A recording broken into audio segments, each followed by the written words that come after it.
കൂടുതൽ വാർത്തകളും വീഡിയോകളും കാണാൻ ഈ ചാനൽ സബ്സ്ക്രൈബ് ചെയ്യുക. കൂടെ ബെൽ ബട്ടൺ അമർത്തുക. Please subscribe our channel. നമസ്കാരം. എല്ലാ മാന്യ പ്രേക്ഷകർക്കും ജ്യോതിഷ സംബന്ധമായ ഈ എപ്പിസോഡിലേക്ക് സ്വാഗതം. ശത്രുവിനെ എങ്ങനെ നമുക്ക് മിത്രമാക്കാൻ പറ്റും? നമ്മുടെ ശത്രുവിനെ, അതാണല്ലോ വശ്യം. വശ്യം എന്ന് പറയുന്നത് തന്നെ ശത്രുവിനെ, നമ്മളിൽ ഉടികൊള്ളുന്നതായിട്ടുള്ള ഏതൊരു ശത്രുവിനെ നമുക്ക് വശ്യമാക്കാൻ പറ്റും, സംശയമില്ലാത്ത കാര്യമാണ്. നമ്മളിൽ ഭയങ്കരമായിട്ടുള്ള അതാണല്ലോ ഏറ്റവും എല്ലാവരും ചെയ്യുന്നതായിട്ടുള്ള വിഷയം എന്ന് വെച്ചാൽ, നമുക്കൊരു ശത്രുവുണ്ട്. ആ ശത്രുവിനെ സ്നേഹിച്ച് കഴിഞ്ഞാൽ, വശ്യമാക്കി കഴിഞ്ഞ് കഴിഞ്ഞാൽ ആ ശത്രു പിന്നെ നമുക്ക് ദോഷം ചെയ്യത്തില്ല.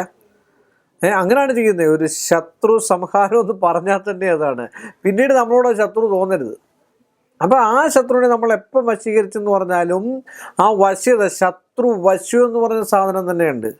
നമുക്ക് ശത്രുവായിട്ട് മനസ്സിൽ തോന്നുന്നുണ്ട്. നമ്മളെ രഹസ്യമായിട്ട് നമ്മുടെ കൂടെ നിന്ന് നമ്മളോട് സംസാരിച്ചുകൊണ്ട് ചതിക്കുന്ന എത്രയോ പേരുണ്ട്. എത്രയോ പേര്, സ്ത്രീയുമുണ്ട് പുരുഷനുമുണ്ട്.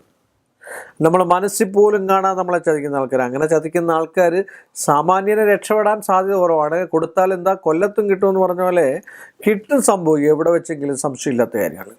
അതുപോലെ ഒരാളെക്കുറിച്ചുള്ള പരദൂഷണം പറയുക, ഒരാളെക്കുറിച്ച് മോശമായിട്ട് സംസാരിക്കുക, ഇതൊക്കെ എന്ന് പറഞ്ഞാൽ ദോഷ സംബന്ധമായിട്ടുള്ള വിഷയമാണ്.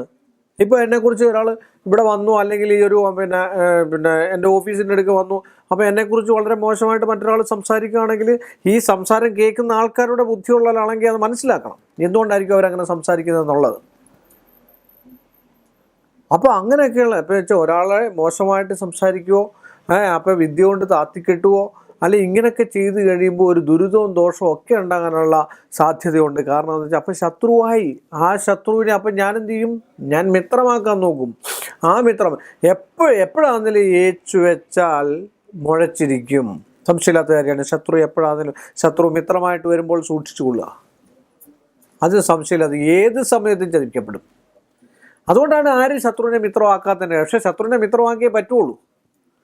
എന്തെങ്കിലും വീണ്ടും നമുക്ക് പണി കിട്ടാതിരിക്കത്തുള്ളൂ, അല്ലേ? ഇല്ലെങ്കിൽ അവൻ പണി ചെയ്തുകൊണ്ടേ ഇരിക്കുക, അല്ലെങ്കിൽ അവർ പണി ചെയ്തുകൊണ്ടേ ഇരിക്കും. അപ്പോൾ അവരെ മാക്സിമം നമ്മൾ മിത്രമാക്കാനും മാക്സിമം സ്നേഹിക്കാനും പഠിക്കുക. തിരിച്ചൊരു ദോഷവും നമ്മൾ ചെയ്യാൻ പാടില്ല. കാരണം നമുക്ക് ശത്രു ഉണ്ടോ അവർക്ക് അതിൻ്റെ കിട്ടേണ്ടതായിട്ടുള്ള 100% അന്നേരം ചിലപ്പം ഗുണം ഉണ്ടാകുമെന്നുള്ളതേ. കാര്യം എന്താണെന്ന് ചോദിച്ചാൽ, ഒരു സംഭവം ചെയ്തെന്ന് പറഞ്ഞാൽ നമ്മൾ വെറുതെ വിട്ടുകളയാം. നമുക്കിട്ട് മോശം പറഞ്ഞെന്ന് പറഞ്ഞാൽ നമ്മളെ സംബന്ധിച്ചിടത്തോളം നമുക്ക് ഒരാൾക്കും ഒരു നന്മ ചെയ്തില്ലെങ്കിലും ഒരു ദോഷം ചെയ്യാൻ പാടില്ലെന്നാ. എന്തിനാ ദോഷം ചെയ്തേ? ആര് ദോഷം ചെയ്താലും അതിന് ഫലം. പിന്നെ നമ്മളും തിക്തപോലെ നമുക്ക് നന്മ ചെയ്താൽ പിന്നെ കൃഷ്ണൻ പോലും പറഞ്ഞിട്ടുണ്ട്, നമ്മുടെ മരണത്തിന് കാരണമാകുന്ന ശത്രുവിനെ, നമ്മുടെ ഇരിപ്പിടത്തിന് ഇളക്കം തട്ടുന്നതായിട്ടുള്ള ശത്രുവിനെ, നമ്മുടെ മുച്ചോടെ ഉന്മൂലനം ചെയ്യാൻ തുടങ്ങുന്ന ശത്രുവിനെ നമ്മൾ ശത്രുവായിട്ട് തന്നെ കണ്ട് സംഹരിക്കണമെന്നാണ് പറഞ്ഞേക്കുന്നത്, അല്ലേ? അതെന്തുകൊണ്ടാണ്?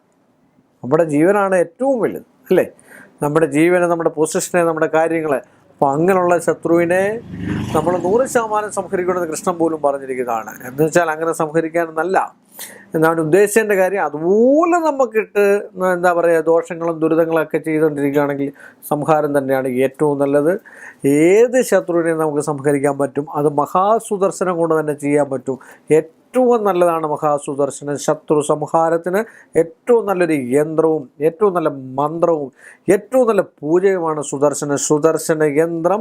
വളരെ ചിലവ് കുറഞ്ഞ രീതിയിൽ നമ്മളൊരു പത്മമിട്ട് അഷ്ടദളം വരച്ച് ചെറിയ പീഠം വെച്ച് ഒരു ചെറിയ ലഘു സുദർശന ഹോമം, ഒരു സുദർശനം എന്നും പറഞ്ഞിട്ട് മേടിക്കുന്നതൊക്കെ 2 ലക്ഷവും 3 ലക്ഷമൊക്കെയാണ് മേടിക്കുന്നത്. അത്ര ഒന്നും പൈസ ആകത്തില്ല, സംശയമില്ലാത്ത കാര്യം. സുദർശന ലിസ്റ്റ് എടുത്ത് വെച്ച് നോക്കുക എന്തൊക്കെ വേണമെന്ന്. കൂടി വന്നാൽ ഒരു 20,000 രൂപ 20,000 രൂപയ്ക്കകത്തൊക്കെ നിൽക്കുന്നതായിട്ടുള്ള സാധനങ്ങളൊക്കെ ഉള്ളൂ, അല്ല വേറെ ഒന്നുമില്ല. സാധനം മേടിച്ച് കൊടുത്ത് ദക്ഷിണ കൊടുത്ത് ചെയ്യിപ്പിക്കുക, അതാണ് ഏറ്റവും നല്ലത്. ഞാൻ പറഞ്ഞ് മനസ്സിലായില്ലേ? ഇല്ലെങ്കിൽ സാധനം വാങ്ങാനുള്ള പൈസ കൊടുക്കുക. നമുക്ക് ഏകദേശം ഒരു ഊഹം കാണുമല്ലോ എത്ര രൂപ ആവും. തീയതി പേരല്ല അറിയാവുന്നില്ല. ഇനി ഗണപതി ഒരു കിലോ പഴത്തിനൊക്കെ ഇപ്പം എല്ലാ ആൾക്കാർക്കും അറിയാവുന്ന അത്രേ കൊടുക്കാവൂ. എന്തിനാ കൂടുതൽ കൊടുക്കുന്നത്? പിന്നെ ദക്ഷിണ കൊടുക്കുക, മാന്യമായ രീതിയിലുള്ള ദക്ഷിണ. ഒരാൾ കഷ്ടപ്പെടുന്നതിൻ്റെ അനുസരിച്ചുള്ള മാന്യമായ ദക്ഷിണയും കൊടുക്കുക. ആ ദക്ഷിണയാണ് അവർക്ക് ചെല്ലേണ്ടത്, അല്ലെ എനിക്ക് വരേണ്ടത്. ആ ദക്ഷിണയാണ്. ആ ദക്ഷിണ കൊണ്ടാണ് ഞാൻ എൻ്റെ ഉപജീവന മാർഗം നോക്കുന്നത്. അപ്പോൾ അതിൽ ശത്രുവിനെ ഇത് പറഞ്ഞു വന്ന് സുദർശനം പോലും ലഘു സുദർശനം ചെയ്ത് കഴിഞ്ഞാൽ ഏതൊരു ശത്രുവും മിത്രമാവും. ശത്രുവിൻ്റെ ആയിട്ടുള്ള ദോഷകർമ്മങ്ങളിൽ നിന്ന് നമ്മൾ രക്ഷപ്പെടാൻ ഒരു ബുള്ളറ്റ് പ്രൂഫ് പോലെ സംരക്ഷിക്കപ്പെടാൻ കൊള്ളാവുന്ന ഒരു സാധനമാണ് സുദർശന യന്ത്രം, സുദർശന പൂജ, സുദർശന ഹോമം. ഇതെല്ലാം നല്ലതാണ് എന്ന് പറഞ്ഞുകൊണ്ട് എല്ലാവർക്കും നന്മ വരട്ടെ എന്നും നന്മയിലേക്ക് മാറട്ടെ എന്നും എപ്പോഴും നന്മയുണ്ടാകട്ടെ എന്നും പ്രാർത്ഥിച്ചുകൊണ്ട് നല്ല രീതിയിൽ ചിന്തിക്കുക എന്ന് പറഞ്ഞുകൊണ്ട് ഞാൻ ഈ എപ്പിസോഡിലൂടെ അവസാനിപ്പിക്കുന്നു. വീണ്ടും മറ്റൊരു വിഷയമായിട്ട് നമുക്ക് വീണ്ടും കാണാം. വീണ്ടും കാണുന്ന വരെ എല്ലാ മാന്യ പ്രേക്ഷകർക്കും എൻ്റെ വിനീതമായ നമസ്കാരം. കൂടുതൽ വാർത്തകളും വീഡിയോകളും കാണാൻ ഈ ചാനൽ സബ്സ്ക്രൈബ് ചെയ്യുക. കൂടെ ബെൽ ബട്ടൺ അമർത്തുക. Please subscribe our channel.